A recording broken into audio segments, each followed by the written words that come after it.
Alexandre Dubé. Aussi véridique et authentique que son information. Deux annonces importantes du Parti québécois dans les dernières heures.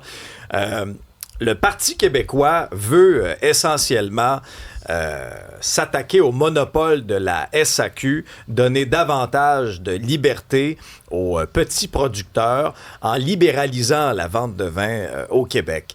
Pour nous éclairer là-dessus, député d'Arthabasca, porte-parole du Parti québécois en matière d'agriculture et d'alimentation, Alex Boissonneau est avec nous. Bonjour, M. Boissonneau.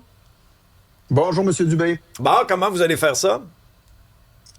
Ben écoutez, on va aider les gens à travailler. En fait, moi, ce que j'entends beaucoup sur le terrain, c'est des gens qui nous disent, le gouvernement, il faut que ce soit un partenaire, mais aussi quelqu'un qui nous permet de trouver des débouchés, qui nous facilite la tâche. Puis c'est ce qu'on vient faire avec une proposition comme celle-là. Moi, on m'en parle beaucoup sur le terrain.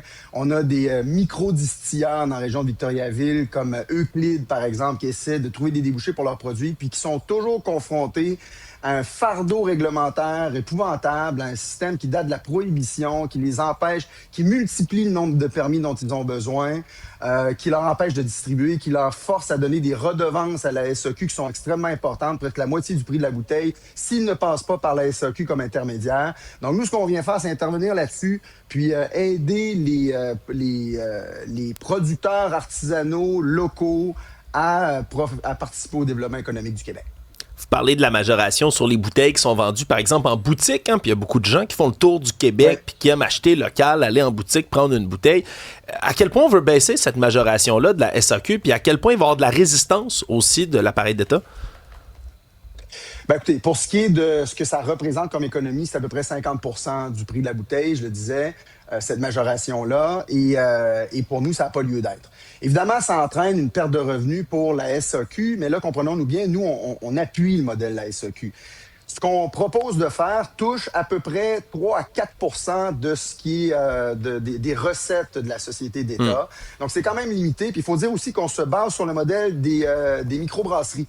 Ça fonctionne très bien pour la bière artisanale depuis 25 ans au Québec. Puis, dans le fond, ce qu'on veut faire, c'est l'appliquer au cidre, au vignoble, aux distilleurs.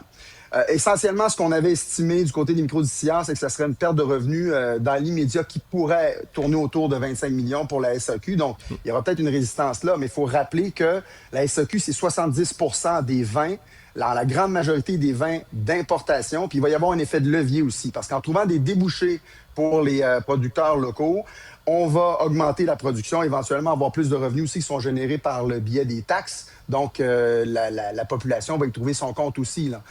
C'est pour nous une mesure gagnant-gagnant. Tout ce qu'on fait, c'est qu'on adapte un système à la réalité de 2026 en se fondant sur le modèle des microbrasseries qui a très bien fonctionné. À notre avis, c'est quelque chose qui aurait dû être fait depuis longtemps. Vous pensez quoi du retour des produits américains sur les tablettes? Nous, ce qu'on avait dit au départ, c'est que ça s'inscrivait dans une mauvaise perspective, dans le sens où c'était pas une mesure structurante dans la négociation avec les États-Unis.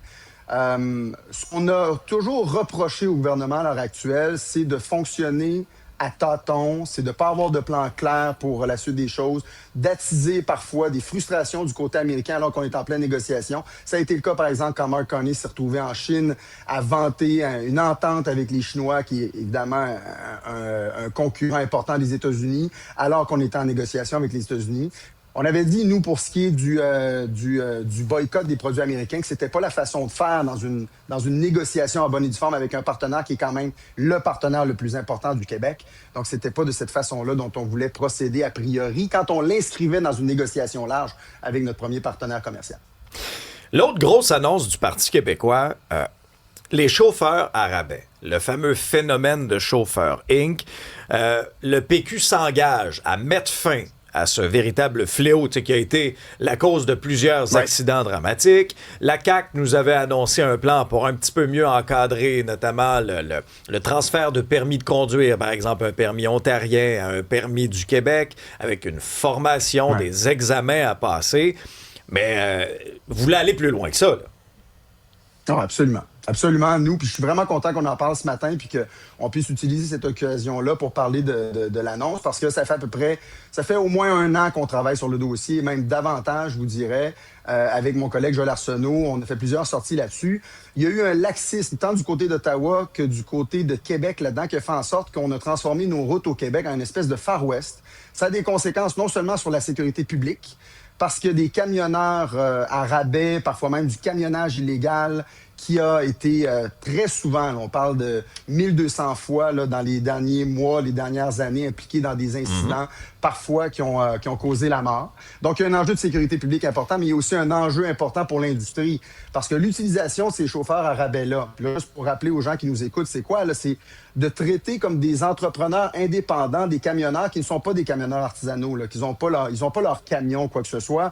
C'est juste une façon pour certaines compagnies douteuses, souvent des compagnies à numéro qui proviennent de l'Ontario, qui utilisent aussi des personnes immigrantes qui sont exploitées là-dedans aussi, il faut dire, à travers le camionnage illégal, et qui ne leur payent pas d'avantages sociaux ou rien, donc permet d'offrir des services à moindre coût, souvent pour ces compagnies-là qui utilisent cette méthode. C'est une économie de 30 même davantage. Et là, il y a une concurrence déloyale pour le reste de l'industrie. Donc, ça a un impact important pour les gens. Il va falloir augmenter les sanctions, il va falloir augmenter la surveillance. Bon, vous parlez de la surveillance, parce que moi, ça me fait capoter cette histoire-là, là, qu'on est sur des routes, des chauffeurs qui savent même pas à moitié il est où le reculon, là, quand ils conduisent leurs 53 pieds, là, puis là, ils sont autour de nous, là, sur la 40, sur l'autoroute 20. J'ai fait, je sais plus trop combien d'entrevues, M. Boissonneau, avec les représentants, notamment des contrôleurs routiers, qui disent, on voudrait bien, nous autres, en faire plus. On n'en revient pas de ce qu'on voit, de ce qu'on constate sur différentes caméras de surveillance, mais on peut pas être sur la route. Il y avait tout l'enjeu de les armer. Après ça, des heures d'ouverture des postes de contrôle. Ouais. Là, on se donne pas les moyens de régler le problème, là, présentement. On le constate, on dit, ben oui, c'est donc ben plate de voir, un camionneur, qui recule sur l'autoroute pour prendre la bretelle de sortie pour aller au poste de pesée. Puis là, on voit ça, puis là, ça passe sur les réseaux sociaux, puis après ça, il se passe rien. Ben, c'est pour ça que je parle de laxisme. Écoutez, les contrôleurs routiers ne pouvaient pas aller faire d'interception sur la route parce qu'ils n'étaient pas équipés. Ça, c'était à la suite d'une décision du tribunal du travail qui remonte au printemps 2025, mars 2025. Et ensuite, il devait y avoir un plan, d'abord pour leur donner l'équipement nécessaire. Ça passait entre autres par les armées, comme ça se fait dans les autres juridictions. Mais le gouvernement devait s'assurer de donner la formation rapidement, puis permettre de repartir sur la route aussi pour faire ces interceptions-là le plus rapidement possible, même s'il devait être accompagné de policiers. Là, parce que, écoutez, pendant trop longtemps, il y a des camionneurs illégaux qui se promenaient sur les routes. Puis quand même qu'on leur demandait d'aller à la pesée où les contrôleurs routiers pouvaient encore travailler là, avec les moyens qu'ils avaient, ils s'arrêtaient même pas parce qu'ils savaient qu'il n'y aurait pas d'interception sur la route. Donc, ils ont travaillé comme ça en toute impunité pendant des mois avec les conséquences que ça peut avoir. Et le gouvernement a tardé à agir. Donc là, nous, ce qu'on dit, c'est qu'il va falloir, par exemple, élargir les heures de la pesée à la frontière de l'Ontario. Parce qu'il faut le dire, là, c'est un phénomène qui est essentiellement ontarien. Pas qu'ontarien, mais très lié à ce qui se passe en Ontario. Il va falloir s'assurer de donner des données aux contrôleurs routiers aussi. L'accès aux données, par exemple, au fameux logbook des camionneurs pour voir si les heures sont respectées. Puis ce qui est très important aussi, là, c'est de comprendre que les camionneurs illégaux ou les camionneurs à rabais sont très souvent eux aussi exploités. Donc, il ne faut pas taper seulement sur les doigts de ces gens-là. Il faut s'assurer que ces gens-là, évidemment, respectent les règles, qu'ils aient les qualifications pour travailler sur notre territoire. Mais il faut aussi responsabiliser l'industrie, ce qui n'a pas été fait suffisamment. Donc, il va falloir travailler sur plusieurs fronts, mais il faut qu'on le fasse rapidement parce que, je vous dis, les routes sont devenues une espèce de Far West, puis ça a des conséquences sur les entreprises. Moi, j'ai des entreprises dans ma circonscription, c'est pour ça que j'ai travaillé beaucoup sur le dossier, qui me disent perdre des milliers de dollars pour chaque voyage qu'ils font de Victoriaville vers l'Ouest canadien.